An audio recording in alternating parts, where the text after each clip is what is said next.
Today, we will be reading The Polar Express by Chris van Allsburg.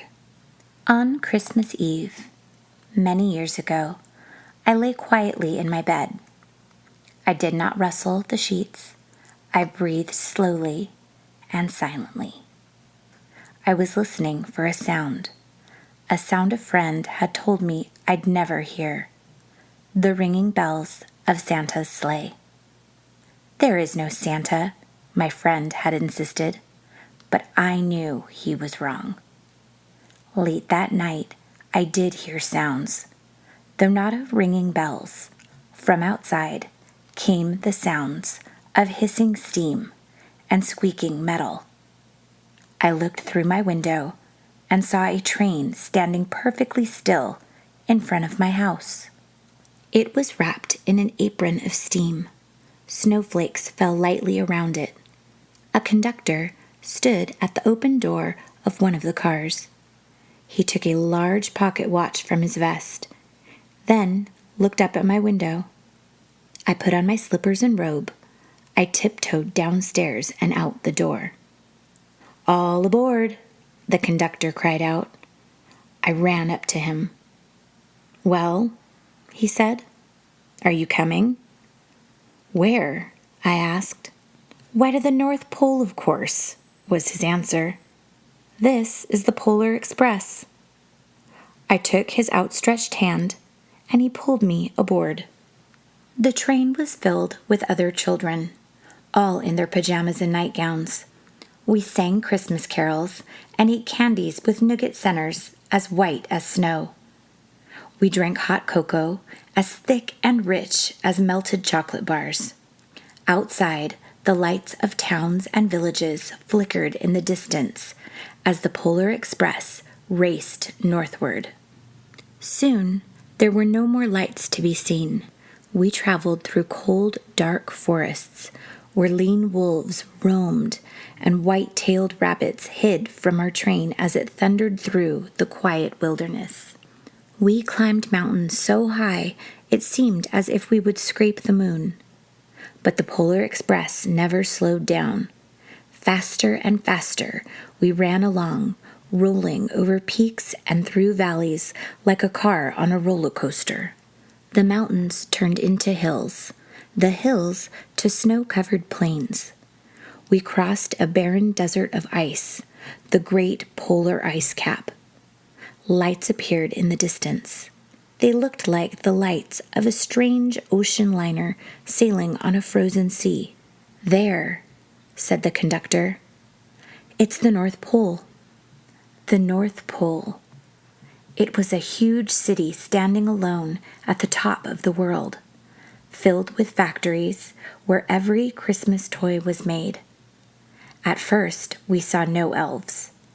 "They are gathering at the center of the city," the conductor told us. "That is where Santa will give the first gifts of Christmas." "Who receives the first gift?" we all asked. The conductor answered, "He will choose one of you." "Look!" shouted one of the children. "The elves!" Outside, we saw hundreds of elves. As our train drew closer to the center of the North Pole, we slowed to a crawl. So crowded were the streets with Santa's helpers. When the Polar Express could go no farther, we stopped, and the conductor led us outside. We pressed through the crowd to the edge of a large open circle. In front of us stood Santa's sleigh. The reindeer were excited. They pranced and paced, ringing the silver sleigh bells that hung from their harnesses.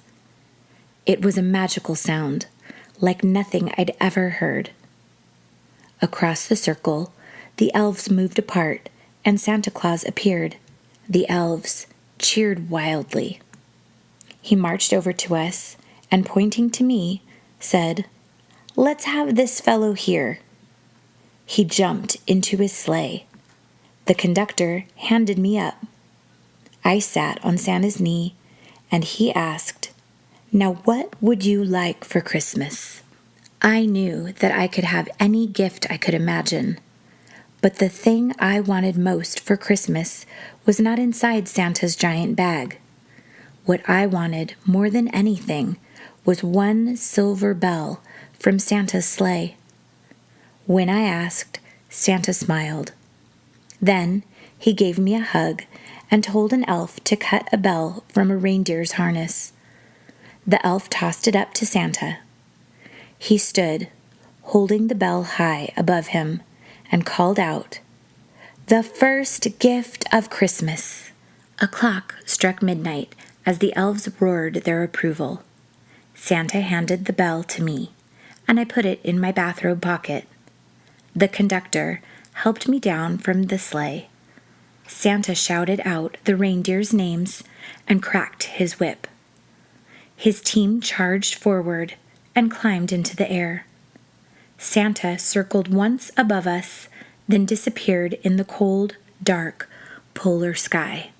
As soon as we were back inside the Polar Express, the other children asked to see the bell. I reached into my pocket, but the only thing I felt was a hole. I had lost the silver bell from Santa Claus's sleigh. "Let's hurry outside and look for it," one of the children said, but the train gave a sudden lurch and started moving. We were on our way home. It broke my heart to lose the bell. When the train reached my house, I sadly left the other children. I stood at my doorway and waved goodbye. The conductor said something from the moving train, but I couldn't hear him. "What?" I yelled out. He cupped his hands around his mouth. "Merry Christmas," he shouted. The Polar Express let out a loud blast from its whistle and sped away. On Christmas morning, my little sister Sarah and I opened our presents. When it looked as if everything had been unwrapped, Sarah found one last small box behind the tree. It had my name on it. Inside was the silver bell. There was a note. "Found this on the seat of my sleigh. Fix that hole in your pocket. Signed, Mr. C." I shook the bell. It made the most beautiful sound my sister and I had ever heard. But my mother said, "Oh, that's too bad." "Yes," said my father, "it's broken." When I had shaken the bell, my parents had not heard a sound. At one time, most of my friends could hear the bell, but as years passed, it fell silent for all of them. Even Sarah found one Christmas that she could no longer hear its sweet sound. Though I've grown old, the bell still rings for me as it does for all who truly believe. The end.